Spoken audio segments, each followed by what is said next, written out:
Praise the Lord. 2 രാജാക്കന്മാരുടെ പുസ്തകം 17-ാം അധ്യായം 1 മുതൽ 41 വരെയുള്ള തിരുവചനങ്ങൾ. യഹൂദ രാജാവായ ആഹാസിന്റെ 12-ാം ആണ്ടിൽ ഏലായുടെ മകനായ ഹോശയ്യ ഇസ്രായേലിന് രാജാവായി ശമര്യയിൽ 9 സംവത്സരം വാണു. അവൻ യഹോവയ്ക്ക് അനിഷ്ടമായുള്ളത് ചെയ്തു. തനിക്ക് മുമ്പുള്ള ഇസ്രായേൽ രാജാക്കന്മാരെ പോലെ അല്ലതാനും. അവന്റെ നേരെ അശൂർ രാജാവായ സൽമനേസർ പുറപ്പെട്ടു വന്നു. ഹോശയ്യ അവൻ ആശ്രിതനായി തീർന്ന് കപ്പം കൊടുത്തു വന്നു. എന്നാൽ ഹോശയ്യ ഇസ്രായേൽ രാജാവായ സോവിന്റെ അടുക്കൽ ദൂതന്മാരെ അയക്കുകയും അശൂർ രാജാവിന് ആണ്ടുതോറുമുള്ള കപ്പം കൊടുത്തയക്കാതിരിക്കുകയും ചെയ്തത് നിമിത്തം അശൂർ രാജാവ് അവനിൽ ദ്രോഹം കണ്ടിട്ട് അവനെ പിടിച്ച് ബന്ധിച്ച് കാരാഗൃഹത്തിലാക്കി. അശൂർ രാജാവ് രാജ്യത്തെല്ലായിടവും കൂടി കടന്ന് ശമര്യയിലേക്ക് വന്ന് അതിനെ 3 സംവത്സരം നിരോധിച്ചു. ഹോശയ്യയുടെ 9-ാം ആണ്ടിൽ അശൂർ രാജാവ് ശമര്യയെ പിടിച്ച് ഇസ്രായേലിനെ ബദ്ധരാക്കി അശൂരിലേക്ക് കൊണ്ടുപോയി. ഹലഹിലും ഗോസാൻ നദീതീരത്തിലെ ഹാബോരിലും മേദ്യരുടെ പട്ടണങ്ങളിലും പാർപ്പിച്ചു.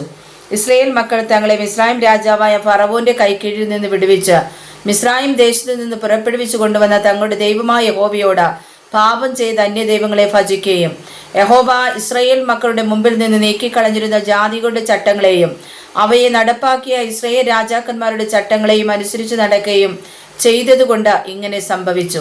ഇസ്രായേൽ മക്കൾ തങ്ങളുടെ ദൈവമായ യഹോവയ്ക്ക് വിരോധമായി കൊള്ളരുതാത്ത കാര്യങ്ങളെ രഹസ്യമായി ചെയ്തു. കാവൽക്കാരുടെ ഗോപുരം മുതൽ ഉറപ്പുള്ള പട്ടണം വരെ തങ്ങളുടെ എല്ലാ പട്ടണങ്ങളിലും പൂജാഗിരികൾ പണിതു. അവർ ഉയർന്ന കുന്നിന്മേലൊക്കെയും പച്ചവൃക്ഷത്തിൻ കീഴിലൊക്കെയും വിഗ്രഹ സ്തംഭങ്ങളും അസേര പ്രതിഷ്ഠകളും സ്ഥാപിച്ചു. യഹോവ തങ്ങളുടെ മുമ്പിൽ നിന്ന് നീക്കിക്കളഞ്ഞിരുന്ന ജാതികളെ പോലെ അവർ സകല പൂജാഗിരികളിലും ധൂപം കാട്ടി യഹോവയെ കോപിപ്പിപ്പാൻ തക്കവണ്ണം ദോഷമായുള്ള കാര്യങ്ങളെ പ്രവർത്തിച്ചു. ഈ കാര്യം ചെയ്യരുത് എന്ന് യഹോവ അവരോട് വിലക്കിയിരുന്ന വിഗ്രഹങ്ങളെ അവർ ചെന്ന് സേവിച്ചു. എന്നാൽ യഹോവ സകല പ്രവാചകന്മാരും ദർശകന്മാരും മുഖാന്തരം ഇസ്രായേലിനോടും യഹൂദായോടും നിങ്ങളുടെ ദുർമാർഗങ്ങളെ വിട്ട് ഞാൻ നിങ്ങളുടെ പിതാക്കന്മാരോട് കൽപ്പിച്ചതും എൻ്റെ ദാസന്മാരായ പ്രവാചകന്മാർ മുഖാന്തരം നിങ്ങൾക്ക് അയച്ചു തന്നതുമായ ന്യായപ്രമാണത്തിനൊത്തവണ്ണമൊക്കെയും എൻ്റെ കൽപ്പനകളും ചട്ടങ്ങളും പ്രമാണിച്ചു നടപ്പിനെന്ന് സാക്ഷീകരിച്ചു. എങ്കിലും അവർ കേൾക്കാതെ തങ്ങളുടെ ദൈവമായ യഹോവയിൽ വിശ്വസിക്കാതിരുന്ന പിതാക്കന്മാരെ പോലെ ദുശാഠ്യം കാണിച്ചു. അവന്റെ ചട്ടങ്ങളെയും അവരുടെ പിതാക്കന്മാരോട് അവൻ ചെയ്ത നിയമത്തെയും അവൻ അവരോട് സാക്ഷീകരിച്ച സാക്ഷ്യങ്ങളെയും നിരസിച്ചു കളഞ്ഞു. അവർ വ്യാജത്തെ പിന്തുടർന്ന് വ്യർത്ഥന്മാരായി തീർന്നു. അവരെ പോലെ ആചരിക്കരുത് എന്ന് യഹോവ കൽപ്പിച്ചിരുന്ന ചുറ്റുമുള്ള ജാതികളെ തന്നെ അവർ പിന്തുടർന്നു. അവർ തങ്ങളുടെ ദൈവമായ യഹോവയുടെ കൽപ്പനകളെയൊക്കെയും ഉപേക്ഷിച്ചു കളഞ്ഞു. തങ്ങൾക്ക് 2 കാളക്കുട്ടികളുടെ വിഗ്രഹങ്ങൾ വാർപ്പിച്ച് അശേര പ്രതിഷ്ഠയും ഉണ്ടാക്കി. ആകാശത്തിലെ സർവ്വസൈന്യത്തെയും നമസ്കരിച്ച് ബാലിനെയും സേവിച്ചു പോന്നു. അവർ തങ്ങളുടെ പുത്രന്മാരെയും പുത്രിമാരെയും അഗ്നിപ്രവേശം ചെയ്യിച്ച് പ്രശ്നവും ആഭിചാരവും പ്രയോഗിച്ച് യഹോവയെ കോപിപ്പിക്കേണ്ടതിന് അവന് അനിഷ്ടമായുള്ളത് ചെയ്യുവാൻ തങ്ങളെ തന്നെ വിറ്റുകളഞ്ഞു. അതു നിമിത്തം യഹോവ ഇസ്രായേലിനോട് ഏറ്റവും കോപിച്ച് അവരെ തന്റെ സന്നിധിയിൽ നിന്ന് നീക്കിക്കളഞ്ഞു. യഹൂദ ഗോത്രം മാത്രമല്ലാതെ ആരും ശേഷിച്ചില്ല. യഹൂദയും തങ്ങളുടെ ദൈവമായ യഹോവയുടെ കൽപ്പനകളെ പ്രമാണിക്കാതെ ഇസ്രായേൽ ഉണ്ടാക്കിയ ചട്ടങ്ങളെ അനുസരിച്ച് നടന്നു. ആകയാൽ യഹോവ ഇസ്രായേൽ സന്തതിയെ മുഴുവനും തള്ളി അവരെ താഴ്ത്തി കൊള്ളയിടുന്നവരുടെ കയ്യിൽ ഏൽപ്പിച്ചു. ഒടുവിൽ അവരെ തന്റെ സന്നിധിയിൽ നിന്ന് നീക്കിക്കളഞ്ഞു. അവർ ഇസ്രായേലിനെ ദാവീദ് ഗൃഹത്തിൽ നിന്ന് പറിച്ചു കളഞ്ഞു. അവർ നെബാത്തിന്റെ മകനായ യൊരോബെയാമിനെ രാജാവാക്കി. യൊരോബെയാം ഇസ്രായേലിനെ യഹോവയെ വിട്ടുമാറുവാനിടയാക്കി അവരെ കൊണ്ട് വലിയൊരു പാപം ചെയ്യിച്ചു. അങ്ങനെ ഇസ്രായേൽ മക്കൾ യൊരോബെയാം ചെയ്ത സകല പാപങ്ങളിലും നടന്നു. അവർ അവയെ വിട്ടുമാറായികയാൽ യഹോവ പ്രവാചകന്മാരായ തന്റെ സകല ദാസന്മാരും മുഖാന്തരം അരുളി ചെയ്ത പ്രകാരം ഒടുവിൽ ഇസ്രായേലിനെ തന്റെ സന്നിധിയിൽ നിന്ന് നീക്കിക്കളഞ്ഞു. ഇങ്ങനെ ഇസ്രായേൽ സ്വദേശം വിട്ട് അശൂരിലേക്ക് പോകേണ്ടി വന്നു. ഇന്നുവരെ അവിടെ ഇരിക്കുന്നു. അശൂർ രാജാവ് ബാബേൽ, ഖൂദ, അബ്ബ, ഹമാത്ത്, സെഫർബയീം എന്നിവിടങ്ങളിൽ നിന്ന് ആളുകളെ വരുത്തി ഇസ്രായേൽ മക്കൾക്ക് പകരം ശമര്യ പട്ടണങ്ങളിൽ പാർപ്പിച്ചു. അവർ ശമര്യ കൈവശമാക്കി അതിന്റെ പട്ടണങ്ങളിൽ പാർത്തു. അവർ അവിടെ പാർപ്പാൻ തുടങ്ങിയപ്പോൾ യഹോവയെ ഭജിച്ചില്ല. അതുകൊണ്ട് യഹോവ അവരുടെ ഇടയിൽ സിംഹങ്ങളെ അയച്ചു. അവ അവരിൽ ചിലരെ കൊന്നുകളഞ്ഞു. അപ്പോൾ അവർ അശൂർ രാജാവിനെ അറിയിച്ചത്, നീ കുടി നീക്കി ശമര്യ പട്ടണങ്ങളിൽ പാർപ്പിച്ച ജാതികൾ ആ ദേശത്തിലെ ദൈവത്തിന്റെ മാർഗം അറിയായിക കൊണ്ട് അവൻ അവരുടെ ഇടയിൽ സിംഹങ്ങളെ അയച്ചു. അവർ ആ ദേശത്തിലെ ദൈവത്തിന്റെ മാർഗം അറിയായികയാൽ അവ അവരെ കൊന്നുകളഞ്ഞു.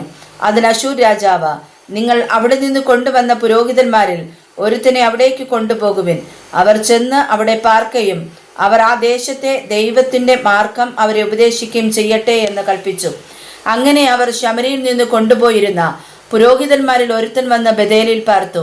യഹോവയെ ഭജിക്കേണ്ടുന്ന വിധം അവർക്ക് ഉപദേശിച്ചു കൊടുത്തു. എങ്കിലും അതത് ജാതി താന്താന്റെ ദേവന്മാരെ ഉണ്ടാക്കി. ഓരോ ജാതി പാർത്തു വന്ന പട്ടണങ്ങളിൽ ശമര്യർ ഉണ്ടാക്കിയിരുന്ന പൂജാഗിരി ക്ഷേത്രങ്ങളിൽ പ്രതിഷ്ഠിച്ചു. ബാബേൽക്കാർ സുക്കോത്ത് ബെരോത്തിനെ ഉണ്ടാക്കി. കൂദാക്കാർ നേർഗാലിനെ ഉണ്ടാക്കി. ഹമാത്തുകാർ അഷീമയെ ഉണ്ടാക്കി. അബക്കാർ നിബ്ഹസിനെയും തർത്തക്കിനെയും ഉണ്ടാക്കി.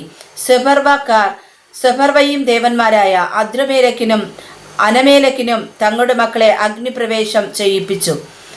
അവർ യഹോവയെ ഭജിക്കുകയും തങ്ങളുടെ ഇടയിൽ നിന്ന് തന്നെ പൂജാഗിരി പുരോഹിതന്മാരെ നിയമിക്കുകയും അവർ അവർക്ക് വേണ്ടി പൂജാഗിരി ക്ഷേത്രങ്ങളിൽ യാഗം കഴിക്കുകയും ചെയ്യും.